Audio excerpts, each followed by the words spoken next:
From CBS3 Duluth, this is the CBS3 News at 6. Good evening, I'm Kristen Bakke. Tony is on assignment. Thanks for joining us. We begin tonight with continuing coverage of the President and First Lady both testing positive for the coronavirus.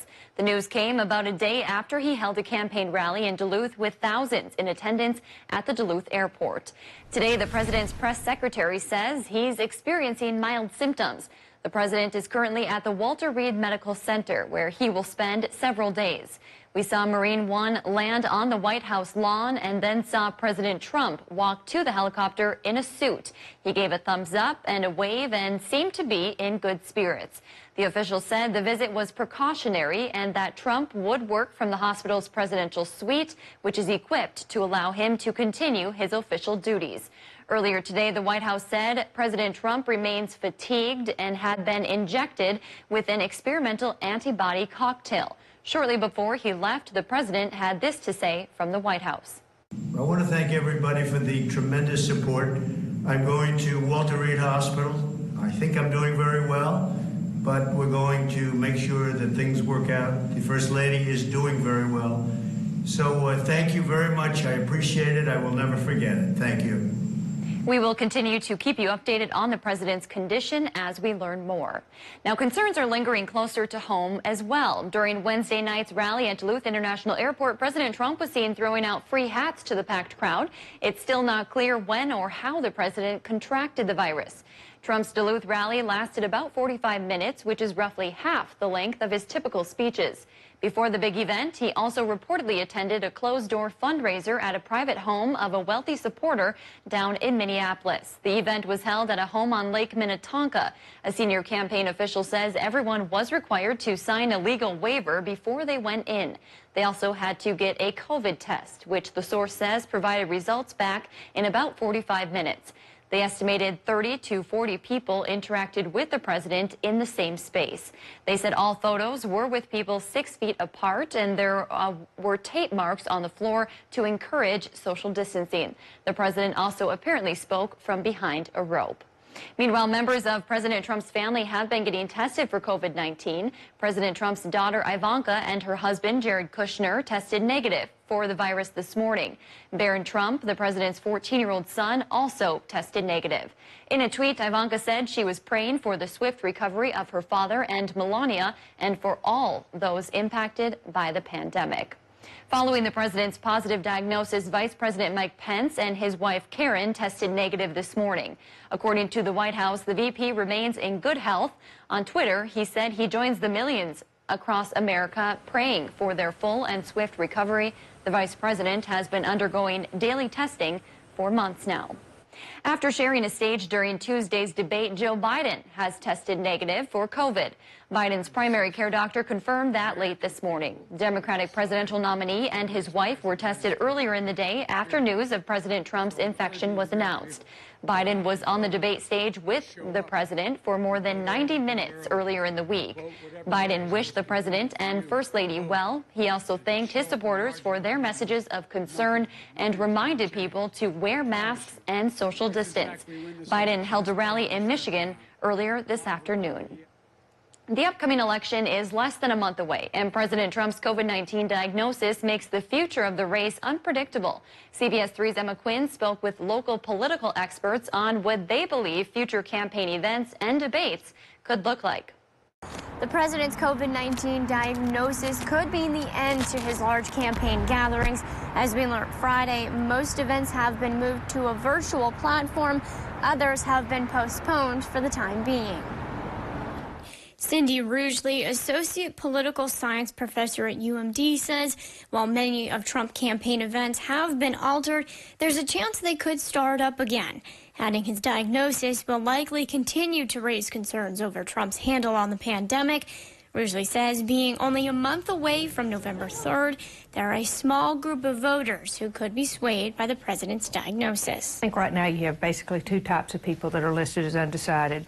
One, you have that group of people who aren't ready fully to commit, but certainly lean in a particular direction. And then you have those who are not undecided voters because they're not going to be voting. Rougeley added that she expects this likely won't be a huge advantage for Democratic nominee Joe Biden. Now, Rougeley says the president does not have the ability to postpone the election, as Congress is the one who sets the date. Thanks, Emma. We're also learning all previously announced campaign events involving the president or his family's participation are in the process of being moved to virtual events or are being temporarily postponed. Vice President Mike Pence will continue holding rallies. We'll have more on what the president's positive test means for those in attendance and other political figures who were in attendance in just a few minutes. But first, we have to check in on the weather with Dave. Happy Friday, Dave. Yeah, this week's gone by quickly with all this breaking news that's been going on. And breaking weather as well. Flurries the other morning, the threat to flurries this morning. And there's another threat for flurries coming tomorrow as a low pressure system works its way from the west. So we're taking a look at the sky above Effie where the clouds are re-thickening. And frankly, I didn't think that the clouds thinned out as much as I thought they were going to here today, but that's the way it rolls once in a while. And here comes that next low pressure system rolling out of the west towards our region. It's not a very vigorous one, so it really is only bringing a chance for some showers, a 30% shot on Saturday. But with the cooler air in place, that does mean we could have a couple of snow showers pockmarked in between the rain showers here. It'll be a bit of a mixed bag. Our weekend forecast says that tonight it'll be mostly cloudy with a low near 30. There's that 30% shot for showers on Saturday, mid-40s for high temps. But by Sunday, we go back to 50 and get some sunshine, and we'll just get warmer than that on Monday. I'll talk about how long 60 could stick around coming up in a few more minutes. All right, thanks, Dave. Well, back to our coverage of the president testing positive for coronavirus. The Minnesota Department of Health is urging people to get tested for COVID-19 if you were at the Trump rally on Wednesday. St. Louis County Public Health Division Director Amy Westbrook agrees, as she says community transmission of coronavirus was high in St. Louis County prior to Wednesday's rally. In September alone, St. Louis County had more than 800 cases of COVID-19 reported. Though Westbrook says the risk of anyone on stage Wednesday transmitting the virus to the general crowd is pretty low, the same cannot be said about the group of supporters below. Large gathering in and itself is problematic just because if there's lack of social distancing or if people weren't wearing masks, that can increase the risk of transmission. If you would like to get tested, there are a couple of different locations you can go to. We have those listed on our website. Minnesota 8th District Congressman Pete Stauber says he is following health recommendations after being aboard Air Force One with President Trump. According to a press release from his campaign, Stauber tested negative for COVID-19 before embarking to Duluth with the president on Wednesday. After learning about Trump's diagnosis, he contacted the U.S. House attending physician and got tested again. In the meantime, he says he will be praying for the first couple's recovery. Meanwhile, Minnesota Republican Senate candidate Jason Lewis will be self-quarantined after coming into close contact with President Trump.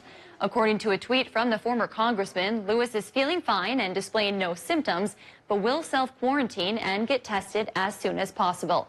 He also wishes the president and First Lady a speedy recovery and said he was looking forward to his virtual debate against incumbent Senator Tina Smith today with NPR.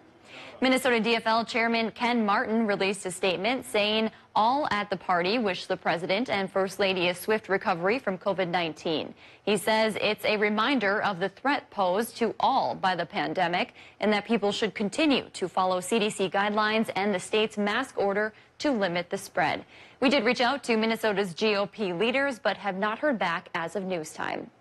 Duluth police have identified the man who attacked a Twin Cities area photographer before President Donald Trump's rally on Wednesday. You guys want to be peaceful? Be peaceful. You want to be violent? Come to me and I'll... As you can see, it was all caught on camera. Police have not named the suspect, but you can hear him say, "You guys want to be peaceful? Be peaceful. You want to be violent? Come to me." He then punches the phone out of the photographer's hands. The photographer works for WCCO, our Twin Cities affiliate. Marielle Mose has more. Don't touch my friend! A gentleman parked his vehicle in the middle of the road, looking angry. Right away, I decided I need to pick up my phone, go and capture this. WCCO photojournalist D-Mine Chewin was rolling as this man walked away from an exchange, then suddenly turned around. I wish I was surprised, but I'm not anymore. It's happened so often this year. Al Tompkins teaches at the Poynter Institute for Media Studies. He says the vitriol in today's climate makes a journalist's job more unique than it's ever been. We're not there with a fear or a favor. We're there to document the story and tell it as even-handedly as we can. And all sides benefit from us doing that. The First Amendment gives both the freedom to the press to cover these rallies and protests, as well as the freedom to the citizens to gather and speak their mind. But Tompkins says one of the rights that demonstrators give up when they attend these rallies is the expectation of privacy. The reason you're there is to be seen. You don't go into the street not to be seen. You stay at home not to be seen. Tompkins emphasizes journalists can also still do their jobs from a distance if needed. That's always the balancing act that journalists are trying to do. Get as close as you can to get the most truth you can. Don't make it worse by being there. Wednesday's attack rattled Chewin, but he plans to keep covering rallies as we get closer to Election Day. I'm not scared of it, and I will continue to do my job and capture a story for people to watch it. Police say the photographer was not hurt. Police did not say if the man will be cited or charged. Still to come on Live Local CBS 3, the annual Edmund Fitzgerald Memorial Ceremony is going virtual this year. We'll tell you how organizers are going to pull it off next. Today's normal high is 58, but 42 is the best we could manage. Midst of a cold snap with us, it'll be chilly tomorrow as well, but we do start to rebound by Sunday, and once we get to Monday, normal could be achieved again, maybe even beaten a little bit. We'll talk about for how long coming up after our break.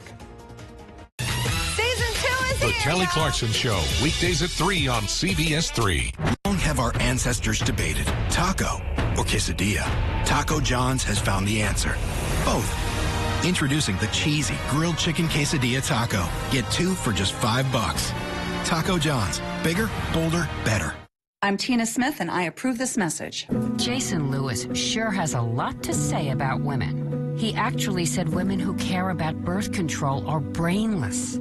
He opposed laws providing health care protections for women. Here's Lewis. It used to be that women were held to a little bit of a higher standard. We required modesty from women. Now, are we beyond those days where a woman can behave as a slut, but you can't call her a slut? Jason Lewis.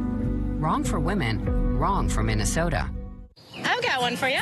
See, You Care, health plan demystifiers and sleeve roller uppers. You Care, health plan demystifiers and sleeve roller uppers. Sounds so good when you say it. 96% of all providers accept You Care because they rock so hard. 96% of all providers accept You Care because they ride so hard. Can we pull over? What's our tagline? You Care, people-powered health plan. So good.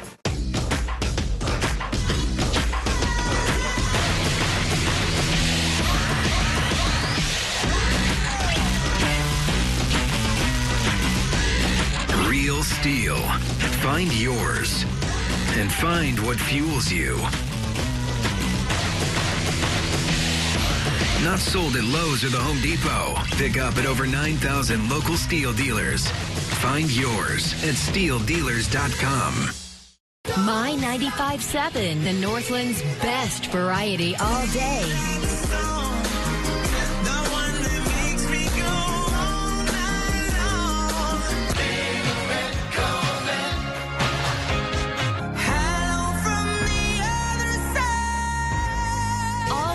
Family and office friendly. Northland's best variety for those of you heading off to work today. My 95.7, your life, your music. Clean water. Some of us take it for granted. Not me. I'm Beth Myers. I have the honor of representing you in the State Assembly. It wasn't that long ago that my family was struggling. We went 7 years without running water. The health of our families and our economy depends on clean water. That's why I'm fighting so hard against special interests who want to pollute our land and water. I'm Beth Myers, and I promise I will never take you or the Northland for granted. For breaking stories that impact the Northland most, turn to CBS 3. Catch Eye on Parenting every Thursday at 6 with me, Leanne Valdez, on CBS3. Mining. It's a part of Minnesota's history that affects everyone in the Northlands still to this day. Watch Eye on Mining with Kristen Vaki every Tuesday at 10. Brought to you by Iron Mining Association, Range Regional Airport, and Miners National Bank of Evelyn. Only on live, local CBS 3. The Kelly Clarkson Show, right here. Weekdays at 3 on CBS 3. Season 2 is The here. Kelly Clarkson Show, weekdays at 3 on CBS 3. Now, the CBS 3 Duluth WeatherMax forecast with meteorologist Dave Anderson. Our cold snap is here, and we started on a chilly note here this morning. Temperatures were cooler than normal, bottoming out in the low 30s for a lot of towns, including Grand Rapids, Hibbing, and Ely. Mid-30s around Solon Springs, just a hair towards the upper 30s mark there for Hayward, and 32 degrees towards Ironwood. And the folks there on the South Shore did face a chance for some flurries this morning. Haven't heard any reports of it actually paying off yet. Didn't see any pictures on Facebook, but the way the temperatures rolled and the wind was running, it indeed could have happened. And tomorrow it might happen again because we have a fresh low pressure system coming in to tangle with these cooler than normal temperatures. And there's a 30% chance around the region tomorrow that if we get some sprinkles popping up, there could be a few flurries mixed in. But again, for early season snow fans, we're not going to get accumulations that you can actually get out and have any fun with. That'll happen later. Happening right now at the airport in Duluth is a temperature of 39 degrees. Relative humidity is 60%. An easterly southeasterly wind is running 7 miles per hour and could become dead calm in just a couple of hours. 30.23 inches of mercury is the air pressure. It's on the high side, but it wasn't high enough today to chase away as many clouds as I thought was going to happen. We remained more towards partly sunny than partly cloudy. Current temp in the Upper Peninsula, 38, 39 degrees, take your pick. 41 degrees is what we have in Ashland, a little bit warmer in Hayward. 41 is also a common theme from Solon Springs towards Superior. Moose Lake, the airport's not reporting in at this moment, but it's probably in the 42-degree range. Upper 30s is what we have for much of the North Shore. Upper 30s as well on the Vermilion Range and much of the Mesabi, too. 39 degrees currently International Falls. Low temps tonight. Indeed, could be in the 20s and 30s again, like it was for so many places this morning. Well, right now the Doppler map shows weak high pressure in control, so we don't see any precip popping up in the area except for a little bit on the North Shore. They did at least get a little bit of rain shower activity there. The clouds will be reinforced now by an area of low pressure that's coming our way for Saturday to bring that 30% chance for the rain and flurry mix, but it won't stay around long. By Saturday night, it starts to move away, and then for Sunday, higher pressure takes over and starts to warm us up again. So if we're only in the mid-40s tomorrow, boy, we'll get towards 50 on Sunday. That's still cooler than normal, but by Monday, the warm-up brings us back to normal and beyond. For how long beyond? We'll show you with the 7-day forecast. And tonight in Minnesota, the low temps should go from upper 20s to about 35 with a mostly cloudy sky. In Wisconsin and Michigan, 29 to 32 for the low temps with a mostly cloudy sky. And then for tomorrow, 30% shower chance in Wisconsin and Michigan. High temps mid to upper 40s, colder than normal. Mid-40s for Minnesota, 30% shower chance, colder than normal, but we get closer to normal Sunday, sunshine and 50, then sunshine and 60 on Monday, still 60 on Tuesday with just a 30% chance for rain showers this time, and then 56 to 63 from Wednesday through next Friday, all on the dry side. All right, thanks, Dave. The fall colors have reached their peak here in the Northland. Some of you may have noticed this year the colors were especially vibrant earlier than usual. According to Dr. Amanda Gruss with UMD, that's because of the cooler temperatures we saw in late August and early September. This year we have a really radiant display of fall colors on the North Shore, and a lot of that is coming from these cold snaps that we have experienced. Of course, fall colors are really guided by the day length, so that's what triggers that transition, but those cold snaps really allow for brighter intensity. Gruss goes on to say, barring any major wind events, those leaves should stick around for a little while longer. The annual Edmund Fitzgerald Memorial Beacon Lighting at Split Rock Lighthouse is going virtual this year. Today, the Minnesota Historical Society announced the ceremony on November 10th will be broadcast live on Facebook. The ceremony honors the loss of the freighter and her 29 crew members on November 9th of 1975 when it sank in Lake Superior during a winter storm. The Fitzgerald had been transporting taconite from Superior to Detroit at the time. The virtual event will get underway at 4:30 p.m. on November 10th with the beacon lighting following the ceremony. Coming up in sports, a well-known local hockey player is returning to the pros. Kelly has a story after the break.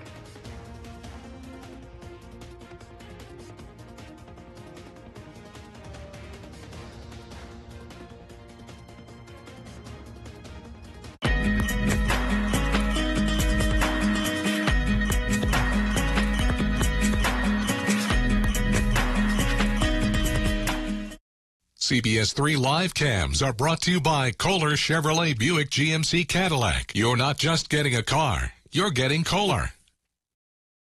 It's starting to get cold outside. Northwest Outlet is ready with fresh new inventory to keep you warm this fall and winter from Carhartt. Men and women know when they shop Northwest Outlet for Carhartt, they know their stuff. They carry more styles, more sizes, more colors, and more flame-retardant Carhartt than anyone in the Northland. Jackets, jeans, shirts, gloves, bibs, hats, belts, socks, and sweats. We've got them all. Check Northwest Outlet's gigantic selection of long underwear, along with Carhartt work boots, rugged but comfortable. Northwest Outlet, home of Carhartt Superior. What would Joe Biden's plan do for you? Families with young children could get nearly $7,000 for childcare. Buying your first home, you'll get $15,000 towards the down payment. If you get paid by the hour, your income could grow by as much as $14,000. Older seniors, your yearly Social Security benefits could increase by $1,300. The Biden plan. The wealthy and big corporations pay more, you benefit. I'm Joe Biden, and I approve this message. Here is a peek at the West Duluth Super One Liquor location, a new and improved store right in your neighborhood. Super One Liquor has you covered for all of your party and gathering needs. We have a commitment to deliver outstanding service, variety, and top quality wine and spirits. And don't forget the best variety of ice-cold beer and beverages. Super One Liquor, come for the service, leave with the savings.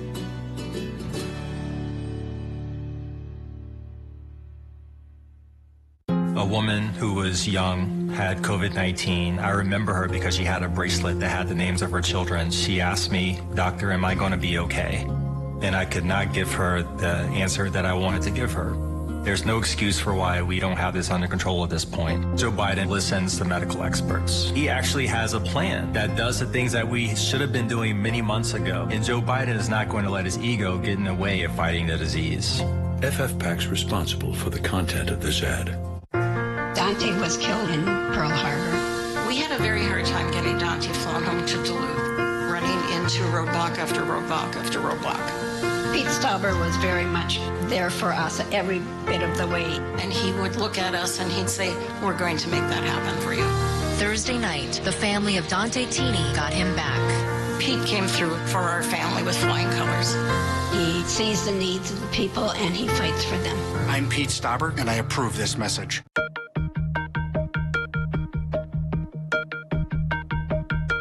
Even if you've never gotten a flu shot, 2020 is the year to do so.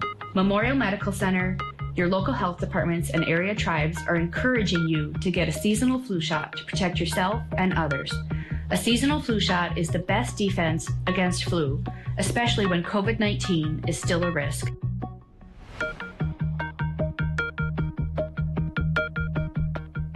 The Kelly Clarkson Show, right here. Weekdays at 3 on CBS3. Now, CBS3 Sports with Kelly Hinson.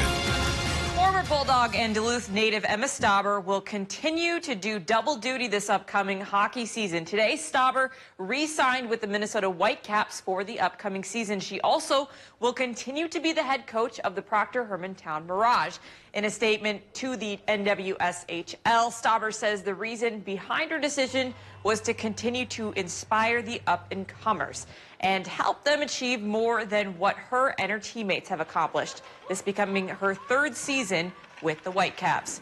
It's been a rocky road, to say the least, leading up to Sunday's Game for the Minnesota Vikings. For 2 days this week, the team's facility was completely shut down due to several members of their opponent from last Sunday's game testing positive for COVID-19. But lo and behold, the Vikings had no positive tests reported, and they are ready to play on Sunday. Back to football, Vikings looking for their first win on Sunday. So now the issue is back to the Vikings getting their first win of the season. Last week's game against the Tennessee Titans was certainly the biggest heartbreaker yet. Vikings went down by just a single point thanks to a game-winning field goal from Stephen Gostkowski. Now that the Vikings have been cleared to play, Coach Zimmer says that the guys are more than ready to put this past week behind them.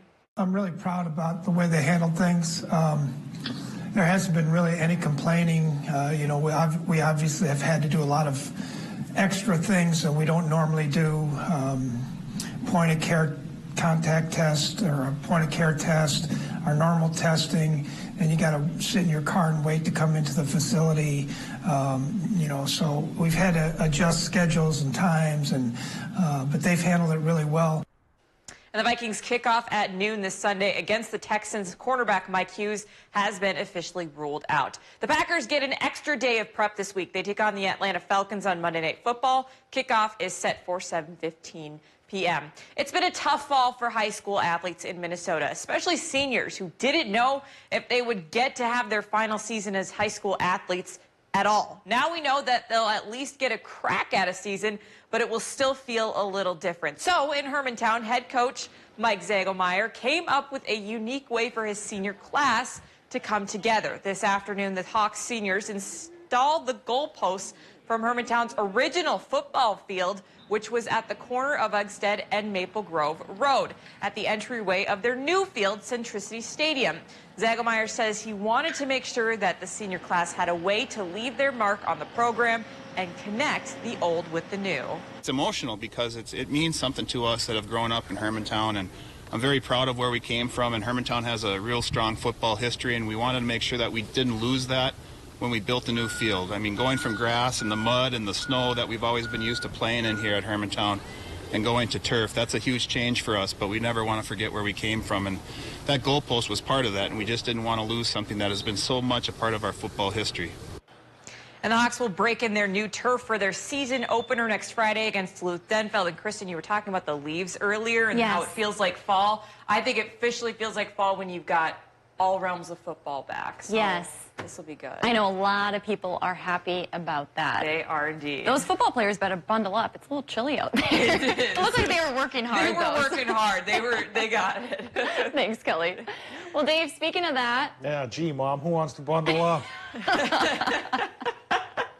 You're a ranger. You remember Friday nights on the range? Nobody bundles up in January. Well, that's true. Like a bro tank, right, Kristen? Well, luckily right now it's not as cold as January, but it is a cold snap that we're in the midst of right now, and it will continue through Saturday because morning lows will be near 30 and daytime highs will only hit around 45. The normal's 58. Come Sunday, after Saturday's little rain chance, we get sunshine and 50, which eases us towards warmer than normal for Monday and Tuesday with 60. Next rain chance is Tuesday, and that's just a 30% shot. And then after that, it stays sunny for a couple of days. All right. We'll see you at 10.